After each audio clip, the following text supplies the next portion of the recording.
We're paired, Mitch. We made it to wing day. Wing day. We're here. Finally.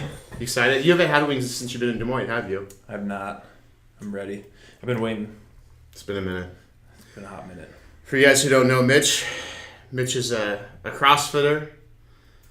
What else would you say about yourself?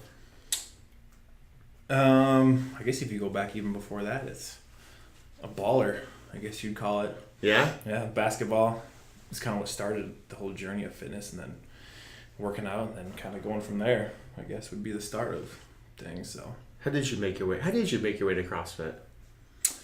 Funny, I was looking for something. I was working out Globo gym type stuff. And one night I was like, there's got to be a way to like build endurance and get big at the same time. And I was like, it takes too much time to go on a treadmill and then go do some curls or squats or whatever you're doing. I was like, there's got to be a way to combine those two. So I was actually looking online. I got on YouTube. This was like back 2010, I think. And so I got on and I was like looking at these videos, and Tim Tebow popped up, and he was like hitting this like tire with a sledgehammer, and he's like doing all this crazy stuff, and I'm like, that's pretty cool. And those little icons on the side of YouTube popped up, and this guy was just yoked out of his mind, super tan, had a headband on. I'm like, I gotta click on this guy's yoked. So I clicked on it, come to find out it's Rich Froning at the CrossFit games. So I'm like, what is CrossFit? What is this stuff? So I just clicked on it, and that night I didn't even sleep. It was like a Saturday. I was up all night watching these videos of like Rich Froning. I was like, you can compete at this stuff. This is pretty cool. So I was just getting off playing college basketball. So I came in from that into watching these videos. And I was like, I gotta find a place to do it. Knew a friend and got hooked up with it. So Where'd you start? You started up at Cedar Falls then? yeah, up at Kilo. I started CrossFit Kilo. So And that gym's pretty. It's funny, even though I've never been to Cedar Falls or Waterloo area in my life, but that gym has been fairly epically known throughout Iowa and even probably the Midwest and even the games. yeah, he was probably one of the first. Gosh, I don't want to say the first one, but he was probably one of the. I don't know, probably one of the first ones that start a CrossFit gym In Iowa? Or around that area at least, right? around the area. Well, because he's still the only one there. So Wow. I'd venture to say maybe like the first, maybe 2 or 3 in Iowa probably, because it wasn't CrossFit Kilo before that. It was actually called something else. I can't remember the name right off the top of my head, but Cedar Valley CrossFit I think is what it's called. And then him and another guy at the gym partnered up, and he ended up taking it, calling it CrossFit Kilo, and then kind of grew it from there. But yeah, so he was probably one of the first OGs in that area. Were you always as flexible as when you started? Or has that been a gained process? It's been a process. Yeah, it's been a process. All those years of just meathead stuff and running and jumping, and so yeah. You know what though? I always say this though, when I walk into a room of athletes, and let's say all the athletes are better than me, for sure, like football players, whatever. Yeah. I'm the more flexible one, but that doesn't always translate to how fast I can run and how high I can jump. What it probably does is give me some buffer room for injury. But then if you overexpend it, right? If you overspend it, which sometimes I do, Yeah. then I think you impede performance. So there is something to be said, like when people are like, oh, I'm so tight.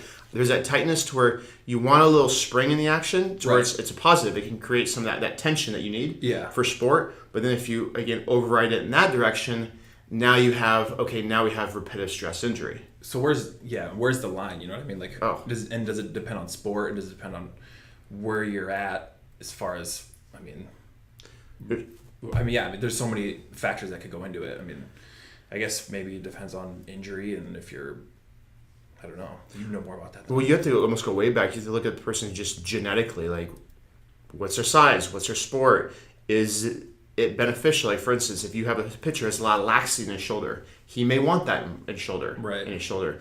So it becomes, I would say there's genetics, there's sport specific, and then outside of that, it's just interpersonal to what you need to stay. I think that's where you get to know your body. Right. Through it. Yeah, and you feel it too. At least I could. I never really thought about it growing up playing basketball. I mean, I've been playing since I was tiny. You don't ever really think about that until maybe you have an injury or something gets super tight and you're like, gosh, I can't move the way I know I probably used to or should be able to. Like I see other people move that way, and so you're like, God, what can I do to move that way? So that's the biggest thing for me in CrossFit was I came in decently strong, but my flexibility wasn't that great, and so I was like, you see these guys that are just moving way faster and way more efficient than you, and then you're like, what do I have to do to get that way? Yeah. So then it just turns into a game of trying to get as flexible as you can. Yeah. For me, it was, at least. I mean, well, it's varied enough to where you have to catch up. Where are you the most efficient? For some people, they might not be strong enough. For some people, they might be strong, but their gymnastics skills suck. So it's always figuring out, like, that's where it becomes personal to what's your strength and what you need to maintain and what you need to catch up on. Yeah. And I think you get to find that balance. And that's why I kind of like CrossFit. There was this balance of strength, and I kind of came in more with that because, being a meathead, most people that had gone from that route were kind of like just meathead strong. So you could kind of grind through the movements, but then it turns into, if you want to actually be good at this stuff, you actually have to put in some time on some skill work and some gymnastics. Because I was so scared to flip up over my head. When I was at the meathead gym, I was like trying to convince myself for like 10 minutes trying to kick up into a handstand because I was so nervous to kick up. Yeah.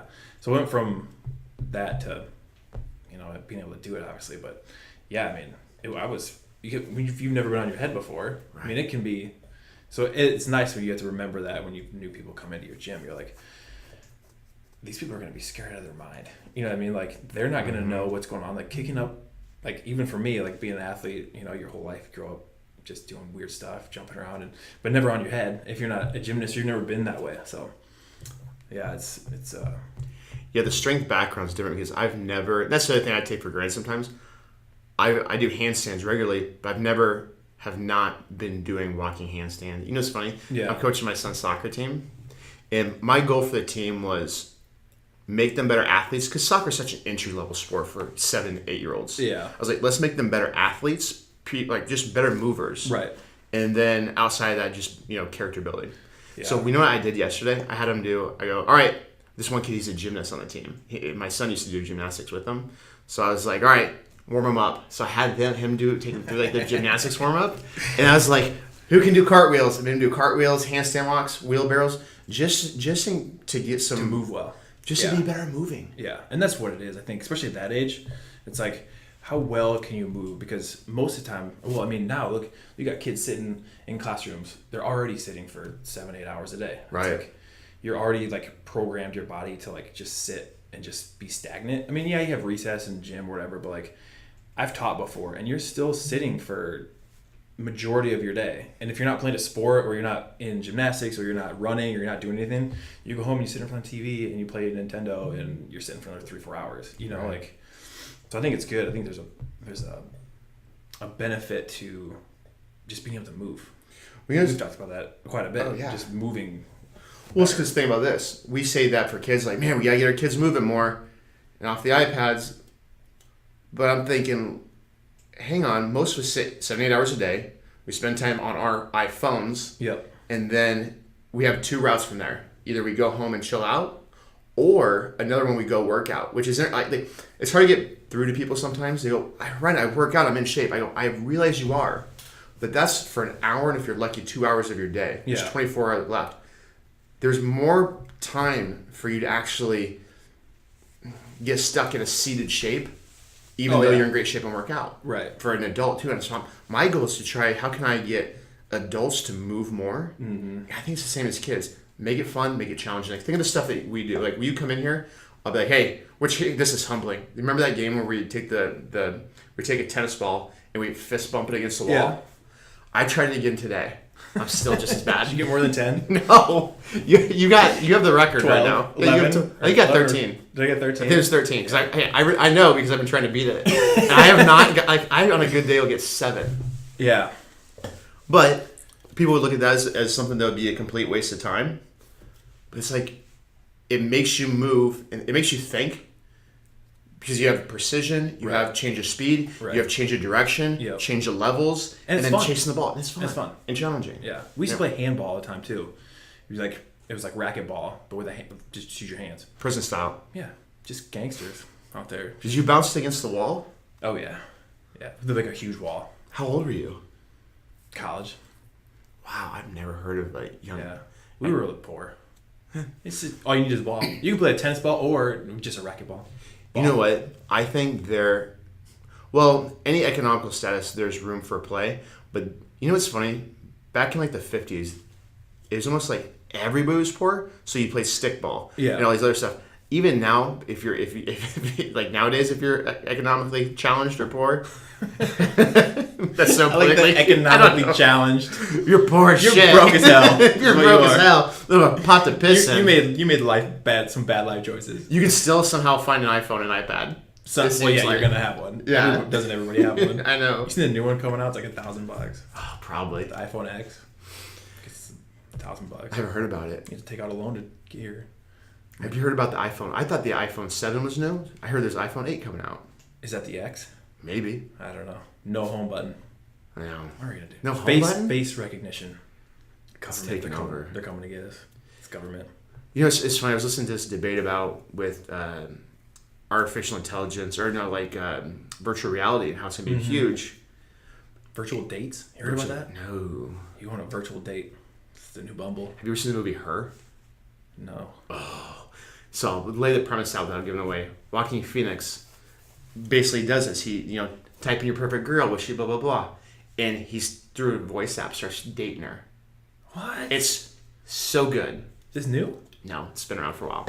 But when you think about the integration of technology in our lives, it's really good. It's insane. Oh, yeah. I mean, I remember growing up at the Game Boy. Remember that? That was huge. Oh. Green screen. Like, I know what they got. It's insane what they have now. These young kids don't know. They don't know what's up. Remember Zelda? That's all you had? That's what I had. That's all you got. Zelda. That was it. That was the game that came with it. If you had more than 2 games, you were either rich or you were on vacation and your parents got you something special. Yeah. To shut you up for the road. Yeah, I had Zelda and one other one. I can't remember what it was. They came in those like plastic cartridges. If you were a kid who had like a zip up book, so you could unzip a book. Oh yeah, you were a thug. You were balling. Yeah, I didn't have one of those. That's like I had to carry my cartridges in my pocket. That's like a kid playing Pong, like the Pong game, and you got the whole thing. Yeah, no, that wasn't happening in my head. You're rich. Then they had the Sega one. Remember that one? That one actually like emitted color. Yeah, color. Yeah, that was dope. Yeah, those are times, man. These young kids don't know. They don't know. They don't know the struggle. See, the problem is we should have kept that stuff. Worth money. Give them to then you give them to your kids, and like this is what you have. This is what you have to play with. I gave my son an iPod. That's like has the old cord in it still. Oh yeah. He looked at me like, "What is this? How do I use this?" He's like, "Where's the internet?" Got it, Dad. I can't see. It's crazy to think like we Minecraft. didn't have internet on our phones. Like I was just thinking about that actually the other day. My first flip phone was, I don't even know. You could text on it. Play Snake. Mine didn't even have Snake. Whoa. It was like just a flip, and it was cool. Like changed color every time you opened it. But like all you could do is text. Yeah. Actually, I don't even think you could text. It's just call, and you just call. And then you got the texting phone. Well, that's fancy. Now you can like text people. And then I remember my first smartphone. Now I was in college, and I'm like game over. Just 3G. It was so slow, but you thought you were awesome. I mean, you know what trend I really missed technology-wise? I just missed it. It's like the Tinder stuff. God, it's so easy. You know what? When you were young, they don't know the struggle. The struggle was real. Well, we talked about this when you had to give somebody your number. Actually, like write it down on the napkin at the club, and you actually had to like go up to them and talk to them. Oh yeah. No, not anymore. Just narrow your search now on your Tinder. My wife's cousin, he's I don't know. He seems like he's not super outgoing. He's like really computer smart stuff. Yeah. So probably, he probably is now, but at the time, let's say at 21, he probably wasn't going to strike me as somebody who's going to go up and talk to girls. Yeah. Dude's killing it on Tinder. Dates on dates on dates. See? That's just playing that number, playing that algorithm. It's all a numbers game, really. It is. That's all it is. It's a numbers game. Beautiful. So yeah, the struggle's real. Dude. They don't know. Yeah, no. You don't even have to have a personality anymore. You can have a whole relationship online and not even meet and then get married. Yeah. You know what's funny? It's a good point because we act like technology is just now, basically intruded on our lives. It's been if it was Game Boy, it's iPad. It's always been there. That's where it kind of comes. Even now as adults, like more than ever. You used to be watching TV and drinking a beer. Now it's just like the amount of time I have to check myself and go, Ryan, get off your goddamn phone. Yeah. My son had to check me and be like, Dad, you're on your phone all the time. And I go, and first my excuse was, it's work. And I'm like, I'm on Instagram. I had to shut it down to where I have to find a time and just, while they're up for like that 2 hour period I get to see them at night, I just got to put it away for a minute. Yeah. And it's hard because it's addicting because there's so many things. You're like, oh, I got to check this, I got to check that. Yeah, it's tough. They don't make it easy. Let's get into some questions. So Mitch, we met through circumstances. Tell us how it all fell apart. Tell us how it came crashing down. Tell us how this love affair came about. Well, because today's a special day. Today's Wing Day. Today is Wing Day. Today is a special day, which they don't know about Wing Day. Tell them about Wing Day. So we started, it's been 2 months. Around there probably. Because I just moved here. Okay, yeah. So like 3 months ago. Yep. So when I moved here, I was a ball of mess. So working out with some CrossFitters in town, I couldn't even get into a squat position without just being on fire. I was taking probably 800-900 milligrams of ibuprofen a day. Get up, take 3, 4, 5 of them. But I still wanted to work out because I still wanted to be competitive and I still wanted to move. So I talked to a few people there. They mentioned your name, so got their number or got your number from them, and then hit you up, came in and looked into your eyes, and the rest is history.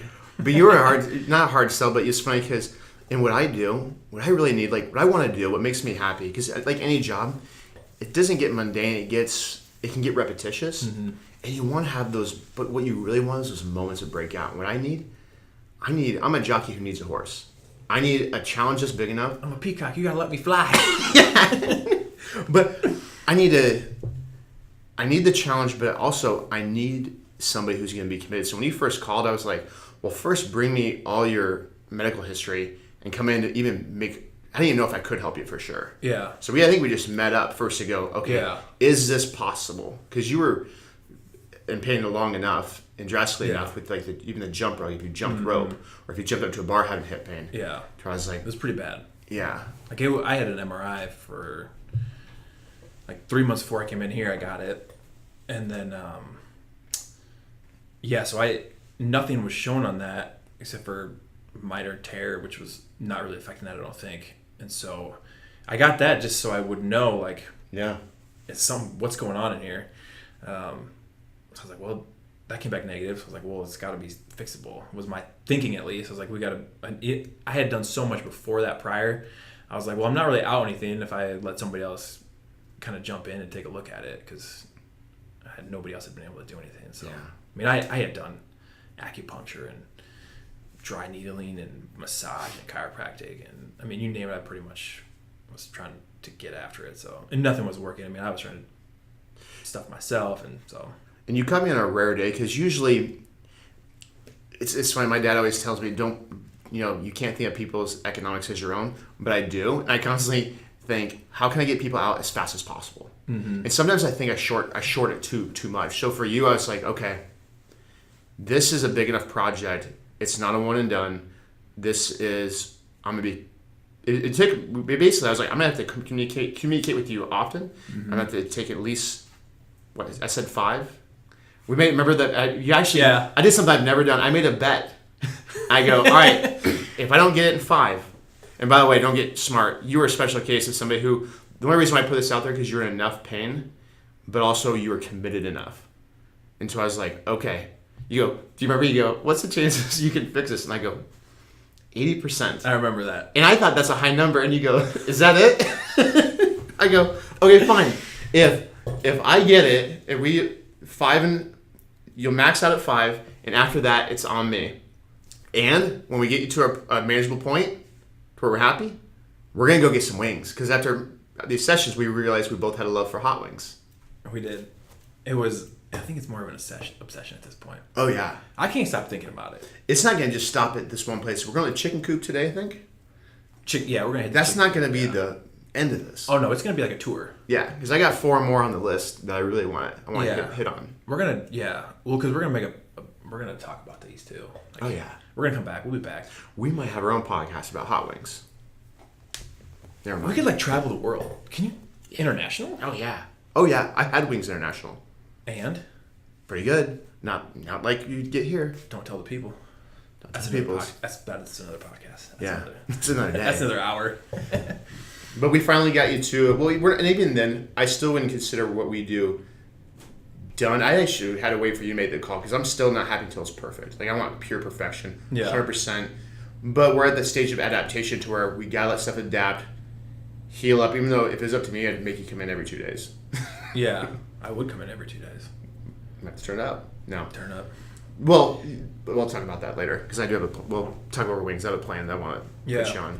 But what was you talk about the progression of it? Of how?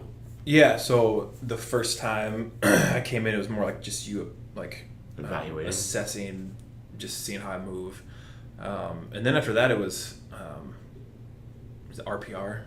Well, first was I just worked on just pure pain. Remember, I tried to give you RPR drills, the wake up drills. Wake up drills. And that I don't think had much success. I don't know that I would go back and do that again, only because I think you needed when I do it, how drastic different it is. Remember when I started doing it to you? When I started doing it to you, it was terrible. Yeah. Yeah. So that was probably some of the worst pain. Yeah, that was bad. Hip or chest or arm? Just all of it. Which is it still hurts even now when you do it. Oh yeah, for sure. I mean, I don't think that ever is going to not hurt, but I mean the pain is lessened from doing that. So, so yeah, if we go back, so the first time was assessing. The second, third, fourth time was,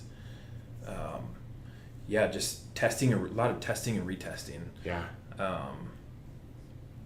That was a lot. That was the majority of it, and then a lot of just like, I don't know what you'd call it, just grinding. Beating the shit out of you. Yeah. I mean, just getting after it. My goal was to cause enough irritation. Oh yeah. The first time I bruised like pretty good, which I kind of wasn't surprised after you got done. I was like, I'll probably be pretty bruised up after that.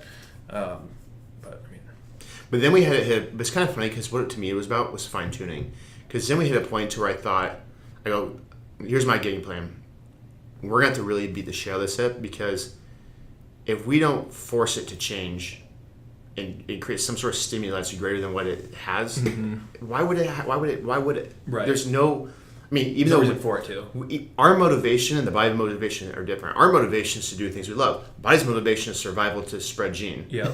Yeah. So I thought, okay, I got to spread that seed. Got to do it. So I thought we're gonna get drastic here. So my game plan was drastic, and then we hit a point to where I thought. Then that's where we had that other weird breakthrough where I found a couple of cheats on you, a couple of compensations. Mm-hmm. I started working through your shoulder and arm. Yeah. And that also was another turning point. Yeah. If I just go back to the text, our text back and forth, that was another turning point.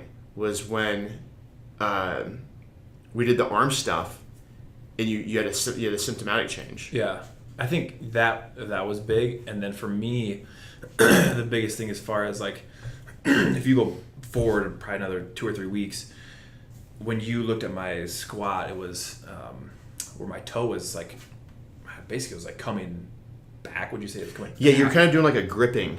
Yeah, my second toe was gripping, so it was basically like pushing up and back kind of a type thing. Yeah. And after you mentioned that, it turned from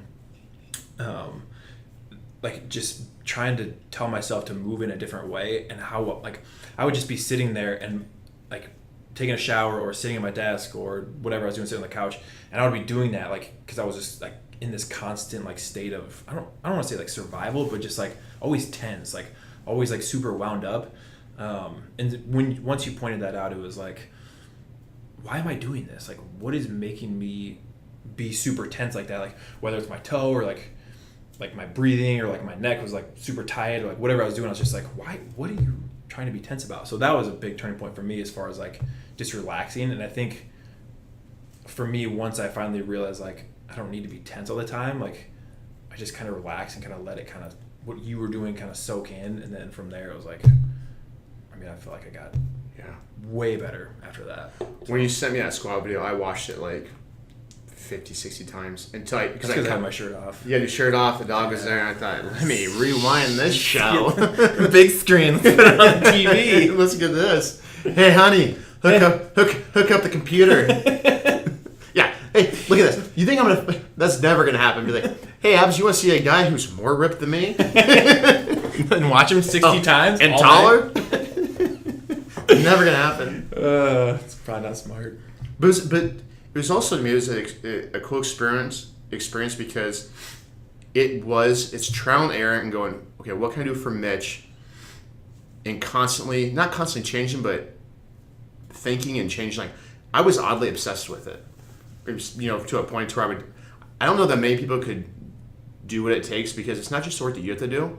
It's me constantly calling and texting you, asking for requests about how do you feel? Send me a picture. Send me a video. Yeah. Because I'd come up with something on like a Saturday, and I go, I have to see a squat, and I can't wait till Thursday. Yeah. And I'd send it to you. Yeah, and that's what I needed. I think I needed somebody because, how the way Western medicine is now. It's give you a pill and on your way. Just like, that's what I really liked about what you do is it's not, like you didn't like hyper focus. We talked a little bit, like you didn't just hyper focus on my hip, which I didn't think it was like necessarily my hip. My hip was maybe just like a byproduct of not moving well, maybe like an ankle or whatever else it was. And I liked that because it was something different and nothing else had worked before that. So I was like, maybe I'm compensating somewhere else. It's causing my hip to be in so much pain over these years. And I'm sure it was, if I go back and look at old squat videos or snatching or whatever it is, I'm sure you could find 100 things wrong with it that probably caused that indirectly from that pain. So the biggest factor was, honestly,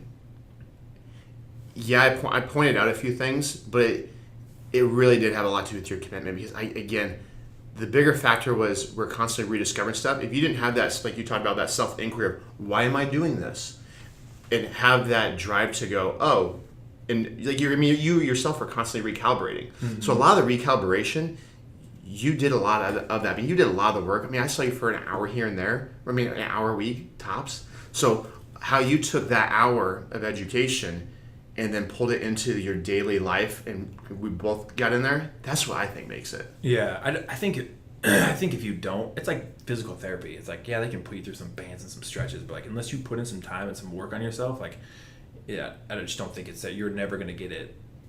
It's like anything in life. You got to put in some time to get some results out, and if you don't, I just don't think you're going to get any results out. And being in pain that bad, I told you I was willing to pretty much do about damn near anything. Right. We got into some dirty stuff. I was ready to do about anything. We got some good combos. Pain is, if you're in bad enough pain, you'll take it pretty far. It's funny because it literally makes me want to shift my whole practice. I want to take, if it was up to me, I would take 10 people a month. And the rule would be, you have to, one thing I noticed when I was working with a lot of pro athletes is, and I was younger too, and the bigger thing I noticed working with athletes, first thing, you gotta have their trust. It only works if they trust you. Like, do you trust that I'll do my job and get you out of it? Right. If you don't have that, don't pass go. Mm-hmm. Once you have that, then it's like, will they do what it takes? Will they work hard? If they do, next step. Yeah. And then after that, it's obsessively work together to get it done. Like, if I could just find a few people to do that with, that's what my practice would be. And I honestly might do that, because I think it's a disservice not to do it any other way than that. Otherwise, it's like it feels like a Band-Aid. Yeah. Yeah, no, I agree. I think if you don't, you have to put in some time. And it probably depends on your level of discomfort and hurt. That's true. And I think a part of it, the biggest part for me was it was just so bad. Like, I couldn't even get out of bed without being in pain. Like, just trying to pull my leg over the side of my bed, or like getting into my truck, or like swinging around in my chair at work, like getting up. Like, it was so bad. Like, I had to hang on to get off the shitter because it was so painful to stand up. Like, you were one of my top 5 of this year of people who doesn't have a disease of I'm in pain. And and so like, where does it come from? Like, where did that pain come from? Like, just years of just killing it, just killing yourself. It's funny, if you told me to nail down what caused your pain and what helped do it, I could give you markers and ideas, but I don't think I could ever, even now I don't think I could nail it down to, here's why you're in pain and here's exactly what helped, because it was such a cooking pot of things that we were constantly working with. Yeah. Well, and I didn't really care either. And I didn't either. I just needed you to get better. Yeah. My ego's caught up in this now. Wings are on the line. When wings are on the line, it gets serious. I agree. And appreciated it. Yeah. I still do. Yeah. Oh, dude. Because somebody else. There was nobody else that could. I mean. Well, you know, and that's what made me think of, like, this feels like such a promo thing. Like, hey, now, look at the board. By the way. No, wait, come check the board. But this really I actually wrote this because the work we did is you have to make the decision to get better. Once you make the decision, like, step one, like, let's, are we doing this or are we not doing this? Are we involved? Yeah. This is bad or this needs to change. We gotta, Cal Dietz is this coach I like, and he said, I work with just a different population. Somebody's like, I think I told you this. I'm like, well, what do you mean? He's like, well, I work with people who are committed, not just involved. Mm-hmm. Like, I don't get it. He's like, well, when you make breakfast, you have bacon, you have eggs. In that, the chicken was involved, but the pig, he was committed. That's true. But once you get that decision, then create a strategy. Like, we had a game plan of like, okay, here's how long we project it to take. Mm-hmm. Here's the steps we're going to take, and adjust along the way. After that, execute the plan, and now we're at the level up. Like, here's the biggest thing. I can probably tell you this over wings, but I'll just tell you now. The biggest thing is we're so far from where we started that I think this is the most dangerous spot, because now it's easy, even for me, to lay up a little bit. Like, I don't need to see you as often. We're done. We're not. Even though we're letting some adaptation sit in with the movement stuff, still probably like next week we should plan on, like, let's reevaluate again and get some good soft tissue work in, just to be sure we don't slide back down even a little bit. Yeah, that's what I'm kind of worried about too, because now that I'm feeling better, like I'm starting to squat a little bit more, and like I'm trying to get in good positions to where like it's not going to happen again. But at the same time, like, I mean, I had a flare up just the other day. I squatted, and it wasn't heavy by any means, but yeah, I mean, and when it feels good, you're like, hey, let's push a little bit, let's test this thing out a little bit, see where we can go with it. You gotta be smart too. I mean, you can't be. Well, you're recovering fast. Like, even though you will do some intense, the thing that I like is that you're recovering faster. Mm-hmm. The other thing, this is an interesting point.